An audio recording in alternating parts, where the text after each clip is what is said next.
एक बार समस्त देवताओं ने मिलकर एक यज्ञ करने का निश्चय किया। यज्ञ की तैयारी पूर्ण हो गई। तभी वेदों ने प्रश्न किया तो एक व्यवहारिक समस्या आ खड़ी हुई। ऋषि मुनियों के द्वारा किए जाने वाले यज्ञ की हविष तो देवगण ग्रहण करते थे, लेकिन देवों के द्वारा किए गए यज्ञ की पहली आहुति किसकी होगी ये समझ नहीं आ रहा था।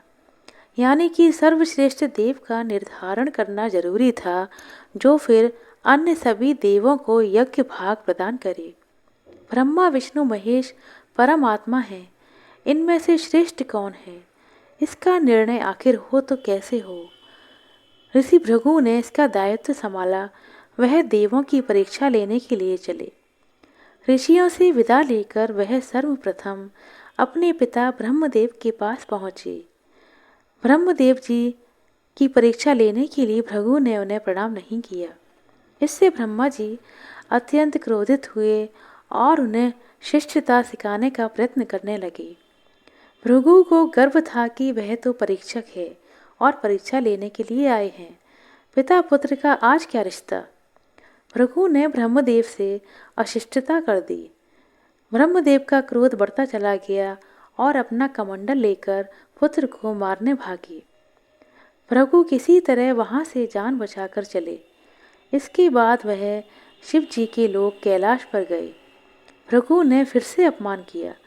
बिना कोई सूचना का शिष्टाचार दिखाए या शिव गणों से आज्ञा लिए बिना ही वह सीधे महादेव के पास पहुंचे, जहां शिव जी माता पार्वती के साथ विश्राम कर रहे थे। आए तो आए, साथ ही अशिष्टता का भी आचरण किया। शिव जी शांत रहे पर भृगु ना समझे। शिव जी को क्रोध आया तो उन्होंने अपना त्रिशूल उठाया। भृगु वहां से भी भाग खड़े हुए। अंत में वह भगवान विष्णु के पास क्षीर सागर में पहुंचे।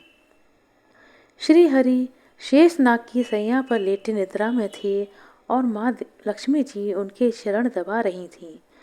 महर्षि भृगु 2 स्थानों से अपमानित करके भगाए गए थे, इसलिए उनका मन बहुत दुखी था। विष्णु जी को सोता देख उन्हें न जाने क्या हो गया और उन्होंने भगवान विष्णु को जगाने के लिए उनकी छाती पर एक लात मार दी। विष्णु जी जाग उठे और भृगु से बोले, हे ब्राह्मण देवता, मेरी छाती वज्र के समान कठोर है और आपका शरीर तप के कारण दुर्बल है। कहीं आपके पैर में चोट तो नहीं आई। आपने मुझे सावधान करके बहुत कृपा की है। आपका चरण चिन्ह मेरे वक्ष पर सदा अंकित रहेगा। भृगु को बड़ा आश्चर्य हुआ। उन्होंने तो भगवान की परीक्षा लेने के लिए यह अपराध किया था, लेकिन भगवान तो सजा देने की बजाय मुस्कुरा रहे थे। उन्होंने निश्चय किया कि प्रभु श्री हरि जैसी विनम्रता किसी में नहीं है। वास्तव में विष्णु जी ही सबसे बड़े देवता हैं। लौट करके उन्होंने सभी ऋषियों को पूरी घटना सुनाई। सभी ने एक मत से यह निर्णय किया कि भगवान विष्णु को ही यज्ञ का प्रधान देवता समझकर मुख्य भाग दिया जाएगा। लेकिन लक्ष्मी जी ने भृगु को अपने पति की छाती पर लात मारते हुए देखा तो उन्हें बहुत क्रोध आया, परंतु उन्हें इस बात पर दुख था कि श्री हरि ने उद्दंड को दंड देने के स्थान पर उसके चरण पकड़ लिए और उल्टे क्षमा मांगने लगे। क्रोध से तमतमाई महालक्ष्मी जी को लगा कि वह जिस पति को संसार का सबसे शक्तिशाली समझती हैं वह तो कमजोर हैं।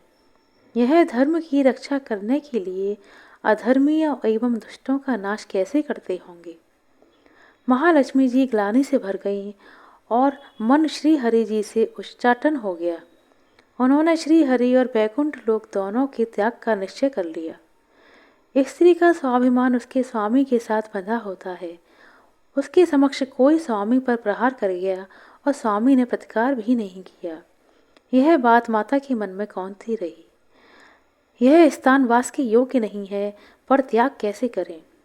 श्री हरि से ओझल होकर रहना कैसे संभव है। अब वह उचित समय की प्रतीक्षा करने लगी। श्री हरि ने हिरण्याक्ष के कोप से मुक्ति दिलाने के लिए बराह अवतार लिया और दुष्टों का संहार करने लगे। महालक्ष्मी के लिए यह समय उचित था। उन्होंने बैकुंठ का त्याग कर दिया और पृथ्वी पर एक वन में तपस्या करने लगी। तब करते करते उन्होंने अपना शरीर छोड़ दिया। विष्णु जी वराह अवतार का अपना कार्य पूर्ण करके बैकुंठ लौटे तो उन्हें महालक्ष्मी जी कहीं नहीं मिली। वह उन्हें खोजने लगी। श्री हरि ने उन्हें तीनों लोकों में खोजा, किंतु तब करके माता लक्ष्मी ने भ्रमित करने की अनुपम शक्ति प्राप्त कर ली थी। उसी शक्ति से उन्होंने श्री हरि को भ्रमित कर रखा था। आखिर श्री हरि को पता लग ही गया, लेकिन तब तक माँ लक्ष्मी अपना शरीर छोड़ चुकी थी। दिव्य दृष्टि से उन्होंने देखा कि लक्ष्मी जी ने चोल राज के घर में जन्म लिया है। श्री हरि ने सोचा कि उनकी पत्नी ने उनका त्याग सामर्थ्यहीन समझने के भ्रम में किया है, इसलिए वह उन्हें प्राप्त करने के लिए अलौकिक शक्तियों का प्रयोग नहीं करेंगी। महालक्ष्मी ने मानव रूप धरा है तो अपनी प्रिय पत्नी को प्राप्त करने के लिए वह भी साधारण मानवों के समान व्यवहार करेंगी और महालक्ष्मी जी का हृदय और विश्वास जीतेंगी। भगवान ने श्रीनिवास का रूप रखा और पृथ्वी लोक पर चोर नरेश के राज्य में निवास करते हुए महालक्ष्मी जी से मिलन के लिए उचित अवसर की प्रतीक्षा करने लगी। राजा आकाश राज ने संतान थे। उन्होंने शुकदेव जी की आज्ञा से संतान प्राप्ति यज्ञ किया। यज्ञ के बाद यज्ञशाला में ऋषियों ने राजा को हल जोतने को कहा। राजा ने हल जोता तो हल का फल किसी वस्तु से जा टकराया। राजा ने उस स्थान को खोदा तो एक पेटी के अंदर सहस्त्र दल कमल पर एक छोटी सी कन्या विराजमान थी। वह माँ महालक्ष्मी ही थी। राजा के मन की मुराद पूरी हो गई थी। चूंकि कन्या कमल की फूल में मिली थी, इसलिए उस कन्या का नाम रखा गया पद्मावती।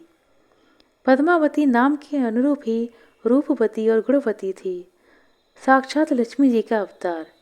पद्मावती विवाह की योग्य हुई। एक दिन वह फूल चुनने के लिए बाग में गई। उस बाग में श्रीनिवास बालाजी आखेट के लिए गए हुए थे। उन्होंने देखा कि एक हाथी एक युवती के पीछे पड़ा है और उसे डरा रहा है।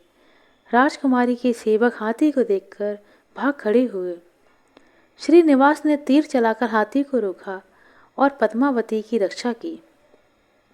श्रीनिवास और पद्मावती ने एक दूसरे को देखा और रीझ गए। दोनों के मन में परस्पर अनुराग पैदा हुआ, लेकिन दोनों बिना कुछ कहे अपने अपने घर लौट गए। श्रीनिवास घर तो लौट आए, लेकिन मन पद्मावती में ही बस गया था। वह पद्मावती का पता लगाने के लिए उपाय सोचने लगी। उन्होंने ज्योतिषी का रूप रखा और भविष्य बाँचने के बहाने पद्मावती को ढूंढने निकल पड़े। धीरे धीरे ज्योतिषी श्रीनिवास की ख्याति पूरे चोल राज में फैल गई। पद्मावती के मन में श्रीनिवास के लिए प्रेम जागृत हुआ। वह भी उनसे मिलने के लिए व्याकुल थी, किंतु कोई पता ठिकाना न होने के कारण उनका मन बहुत चिंतित था। इस चिंता और प्रेम विरह में उन्होंने भोजन श्रृंगार आदि का त्याग कर दिया। इसके कारण उनका शरीर कृशकाय हो चला। राजा से पुत्री की यह दशा देखी नहीं जा रही थी। वे काफ़ी चिंतित थे। ज्योतिषी की प्रसिद्धि की सूचना जब राजा को हुई तो उन्होंने ज्योतिषी श्रीनिवास को बुलाया और सारी बात बताकर अपनी कन्या की दशा का कारण बताने के लिए कहा। श्रीनिवास राजकुमारी का हाल समझने पहुँचे तो पद्मावती को देखकर प्रसन्न हुए। उनका उपक्रम सफल हुआ। उन्होंने पद्मावती का हाथ अपने हाथ में लेकर कुछ देर तक पढ़ने का स्वांग करने के बाद कहा, महाराज, आपकी पुत्री प्रेम के विरह में जल रही है। आप इसका शीघ्र विवाह कर देंगे तो यह स्वस्थ हो जाएगी। पद्मावती ने जब श्रीनिवास की ओर देखा तो देखते ही पहचान लिया। उनके मुख पर प्रसन्नता के भाव आए और वह हंस पड़ी। काफ़ी दिनों के बाद अपनी पुत्री को प्रसन्न देख राजा को लगा कि ज्योतिषी का अनुमान सही है। राजा ने श्रीनिवास से पूछा, ज्योतिषी महाराज, यदि आपको यह पता है कि मेरी पुत्री प्रेम के विरह में पीड़ित है, तो आपको यह भी सूचना होगी कि मेरी पुत्री को किससे प्रेम है। मैं उसका विवाह करने के लिए तैयार हूँ। आप उसका परिचय दें। श्रीनिवास ने कहा, महाराज, आपकी पुत्री एक दिन वन में फूल चुनने के लिए गई थी। एक हाथी ने उस पर हमला किया तो आपके सैनिक और दासियां हाथी के कारण भाग खड़ी हुई। राजकुमारी के प्राण एक धनुर्धर ने बचाए थे। राजा ने कहा, हाँ, मेरे सैनिकों ने बताया था कि बाग में ऐसी घटना हुई थी और एक वीर पुरुष ने उसके प्राण बचाए थे। लेकिन मेरी पुत्री के प्रेम से उस घटना का क्या तात्पर्य है? श्रीनिवास ने बताया, महाराज, आपकी पुत्री को अपनी जान बचाने वाले उसी युवक से प्रेम हुआ है। राजा के पूछने पर श्रीनिवास ने कहा, वह कोई साधारण युवक नहीं है, बल्कि शंख चक्रधारी स्वयं भगवान विष्णु हैं। इस समय बैकुंठ को छोड़कर मानव रूप में श्रीनिवास के नाम से पृथ्वी पर वास कर रहे हैं। आप अपनी पुत्री का विवाह उससे कर दें, मैं इसकी सारी व्यवस्था करा दूंगा। यह बात सुनकर राजा प्रसन्न हुए कि स्वयं श्री हरि उनकी जमाई बनेंगे। श्रीनिवास और पद्मावती का विवाह तय हो गया। श्रीनिवास रूप में श्री हरि ने शुकदेव के माध्यम से समस्त देवी देवताओं को अपने विवाह की सूचना भिजवाई। शुकदेव की सूचना से सभी देवी देवता अत्यंत प्रसन्न हुए। देवी देवता श्रीनिवास जी से मिलने और बधाई देने पृथ्वी पर आ पहुंचे। परंतु श्रीनिवास जी को खुशी के बीच में एक चिंता भी हो रही थी। देवताओं ने पूछा, भगवान, संसार की चिंता हरने वाले आप इस उत्सव के मौके पर इतने चिंतातुर क्यों दिखाई दे रहे हैं? श्रीनिवास जी ने कहा, चिंता की बात तो है ही, धन का अभाव। महालक्ष्मी जी ने मुझे त्याग दिया, इस कारण मैं धनहीन हो चुका हूँ। स्वयं महालक्ष्मी ने तब से शरीर त्याग मानव रूप लिया है और अपनी पिछली स्मृतियों को गुप्त कर लिया है। इस कारण से उन्हें यह सूचना नहीं है कि वह स्वयं महालक्ष्मी जी का स्वरूप है। वह तो स्वयं को केवल राजकुमारी पद्मावती ही मानती हैं। मैंने निर्णय किया है कि जब तक उनका प्रेम पुनः प्राप्त नहीं करता, अपनी माया का उन्हें आभास नहीं कराऊंगा। इस कारण मैं एक साधारण मनुष्य का जीवन व्यतीत कर रहा हूँ और वह ठहरी राजकुमारी। राजा की पुत्री से शादी करने और घर बसाने के लिए धन, वैभव और ऐश्वर्य की जरूरत है, वह मैं कहाँ से लेकर आऊं? स्वयं नारायण को धन की कमी सताने लगी। मानव रूप में आए प्रभु को भी विवाह के लिए धन की आवश्यकता हुई। इसे ही प्रभु की लीला कहा जाता है। जिस रूप में रहते हैं, उस योनि के जीवों के सभी कष्ट सहते हैं। श्री हरि विवाह के लिए धन का प्रबंध कैसे करें, इस बात से चिंतित थे। देवताओं ने जब यह सुना तो उन्हें बहुत आश्चर्य हुआ। देवताओं ने कहा, कुबेर जी आवश्यकता के बराबर धन की व्यवस्था कर देंगे। देवताओं ने कुबेर का आह्वान किया तो कुबेर जी प्रकट हुए। कुबेर जी ने कहा, यह तो मेरे लिए प्रसन्नता की बात है कि मैं आपके लिए कुछ कर पाऊँ। प्रभु, आपके लिए धन का तत्काल प्रबंध करता हूँ। कुबेर का कोष आपकी कृपा से ही रक्षित है। श्री हरि ने कुबेर से कहा, यक्षराज कुबेर, आपको भगवान भोलेनाथ ने जगत और देवताओं के धन की रक्षा का दायित्व सौंपा है। उसमें से धन मैं अपनी आवश्यकता के हिसाब से लूंगा अवश्य, पर मेरी एक शर्त है। श्री हरि कुबेर से धन प्राप्ति की शर्त रख रहे हैं। यह सुनकर सभी देवी देवता आश्चर्य में पड़ गए। श्री हरि ने कहा, ब्रह्मा जी और शिव जी साक्षी रहें। कुबेर से धन दृढ़ के रूप में लूंगा, जिसे भविष्य में मैं ब्याज सहित चुकाऊंगा भी। श्री हरि की बातें सुनकर कुबेर समेत समस्त देवी देवता विस्मय से एक दूसरे को देखने लगे। कुबेर जी बोले, भगवान, मुझसे कोई अपराध हुआ है तो उसके लिए मुझे क्षमा करें, पर मुझसे ऐसी बात न कहें। आपकी कृपा से विहीन होकर मेरा सारा कोष नष्ट हो जाएगा। श्री हरि ने कुबेर को निश्चिंत करते हुए कहा, आपसे कोई अपराध नहीं हुआ है। मैं मानव की कठिनाई का अनुभव करना चाहता हूँ। मानव रूप में उन कठिनाइयों का सामना करूँगा जो मानव को आती हैं। धन की कमी और ऋण का बोझ सबसे बड़ा होता है। कुबेर ने कहा, प्रभु, यदि आप मानव की तरह ऋण पर धन लेने की बात कर रहे हैं, तो फिर आपको मानव की तरह यह भी बताना होगा कि ऋण कैसे चुकाएंगे। मानव को ऋण प्राप्त करने के लिए कई शर्तें झेलनी पड़ती हैं। श्रीनिवास ने कहा, कुबेर, यह ऋण मैं नहीं, मेरे भक्त चुकाएंगे, लेकिन मैं उनसे कोई उपकार नहीं लूँगा। मैं अपनी कृपा से उन्हें धनवान बनाऊंगा। कलयुग में पृथ्वी पर मेरी पूजा धन, ऐश्वर्य और वैभव से परिपूर्ण देवता के रूप में होगी। मेरे भक्त मुझसे धन, वैभव और ऐश्वर्य की मांग करने आएंगे और मेरी कृपा से उन्हें यह सब प्राप्त होगा। बदले में भक्तों से मैं दान प्राप्त करूंगा, जो चढ़ावे के रूप में होगा। मैं इस तरह आपका ऋण चुकाता रहूंगा।